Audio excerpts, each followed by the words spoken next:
Hi, and welcome back to the channel on the college process. Once again, I'm Ed from Principia Prep, and today we're going to be going over keeping up with the Joneses, the wrong way to choose a college. But before we begin, if you are new to the channel and are looking for additional college content, please hit the subscription button down below. It will notify you when new videos do come out, as well as if you have any comments or questions throughout today's video or any questions you have on the college process, leave them down below in the comment section. We do answer all the questions you guys leave down below. As well as, once again, we are doing the James Russo Memorial Scholarship, which is now available for all seniors for the 21-22 school year. We are trying to obviously amass as much money as we can to give out in scholarship funding. So obviously the more videos you guys watch, the more likes, the more comments, the more money we have to give away in the scholarship. And the link to the video for the James Russo Memorial Scholarship is down below in the description, as well as our Venmo and also our Buy Me a Coffee, now down below in our description if you want to help support the channel. And with all of that being said, let's jump right into today's video. Keeping up with the Joneses, the wrong way to choose a college. Now, as a parent, I understand we all want to provide our students with as much as possible, as many opportunities as possible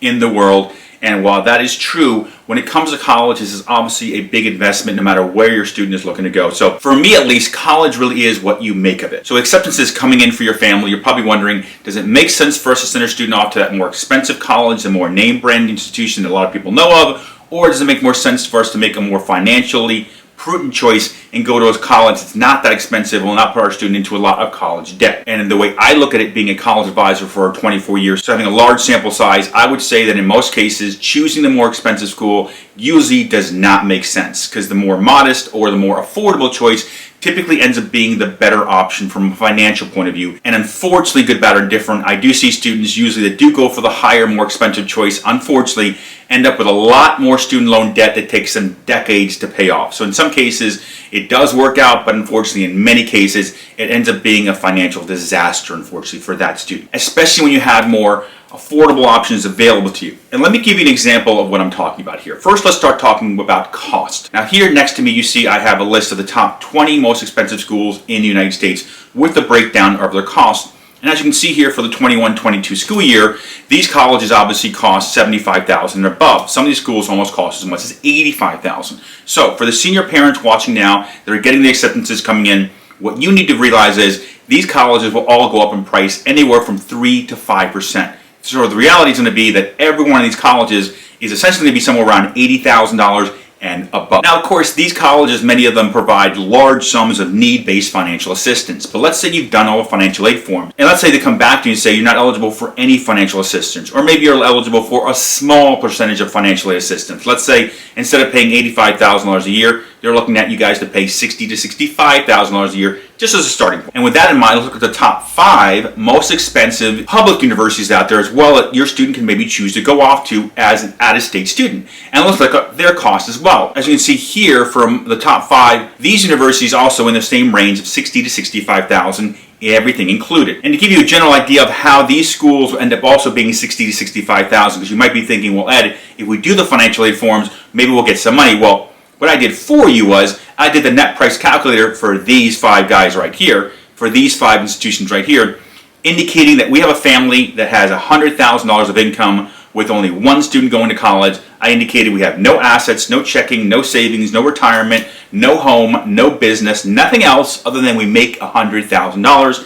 And all these colleges came back and said the most they can give you was $500. So from that starting point, let's say that we get somewhat lucky and we're looking at just a $60,000 price tag for everything included, room, board, books, the whole thing, from one of these universities we just talked about, or a university you're considering sending your student off to. Now the hard part to realize for many families now is that you are starting at $60,000 if you're lucky for some of these schools, some of these universities. That being said, that's not the only price you'll be dealing with throughout the 4-year time frame. As you see here, the price will continue to increase each year, and I'm using a multiple of 5% here to show you guys if you're not getting any aid or you're getting a small percent of aid, you're not looking at paying $60,000, $60,000, $60,000, and $60,000. You're looking at paying total wise, you're looking to pay over $258,000 over the 4-year time frame. So we're talking about over $250,000 here. So what's an alternative? Well, let's start using some state schools, the places you guys reside right now. And what I did was I took the top 5 most expensive in-state universities with room, board, books, and everything included, and I have them here next to us. So we're looking at price tags of basically $30,000 to $31,000. In some cases, for some of the state schools you're looking at in your state that you're residing in now, You guys are looking at cost under $30,000 for everything. So let's start with a starting price of $30,000. And let's see where that gets us if we're looking going on a 4-year time frame. So we were to take the entire amount of a state school, which is typically around a $30,000 price tag, and go over the 4-year time frame with that additional increase of 5% every year, you'd be looking at just over $130,000 in total cost. And also factor in, this here is not considering any scholarships, it's not considering any financial assistance, essentially. So if we're looking at a price tag from the expensive schools and more name brand universities, I guess you can call it, at cost of essentially around $130,000 extra. Let's call it a double in cost. So we're looking at a factor here of $258,000 plus versus $130,000 plus. Now let's look at it from another point of view. I went to College Simply, which is a great website to figure out what the typical starting salary is for a student graduating from any university or college. Down below I also have the link to their website so you can actually check out your colleges and the starting rates of salaries for your student. And as you can see here on the screen, what I did was I popped in the top 3 universities we were working with here. So I used University of Chicago, the most expensive school in the United States, as well as University of Michigan, which is the top most expensive public university for out-of-state students. And then I used the third, which Rutgers University, our state school here in New Jersey, to give you a perspective of the differences in what you can expect to get as far as income between the 3 different universities. As you can see here for University of Chicago, you can see here that on average, after 10 years, graduates of University of Chicago earn around $98,500, which obviously seems like a lot of money. Let's take a look though at University of Michigan. University of Michigan is $74,400 on average after 10 years after graduating University of Michigan. So not that bad as well. So let's take one last look at Rutgers University to get a perspective of the 3 different. Now at Rutgers University, after 10 years after graduation, the earning rate, you're looking at $66,200. Now if you're looking at the cost here, you're probably thinking to yourself, well, you know what, after 10 years making an additional $30,000, it's a pretty good amount. That is true, but the reality is, how much more debt would you have to go into to go to the name brand school or the bigger, more expensive university when you had a more affordable choice? Let's do one more thing here to show you guys the differences between these 3 schools, just to give you a perspective of what you might want to think about as you're going through the process. And what I did here was I went to bankrate.com and I basically just plugged in a loan for 10 years for the $258,000 as well as for the $130,000, and here are the results. As you can see here, the student goes to the more expensive school. If you're taking out loans for this entire process, over the next 10 years, your student will be paying close to $2,800 in loans versus paying $1,386 in loans per month. So if your student ends up graduating college and making $30,000, $40,000, $50,000, or $60,000 a year, that technically means a student cannot do essentially anything.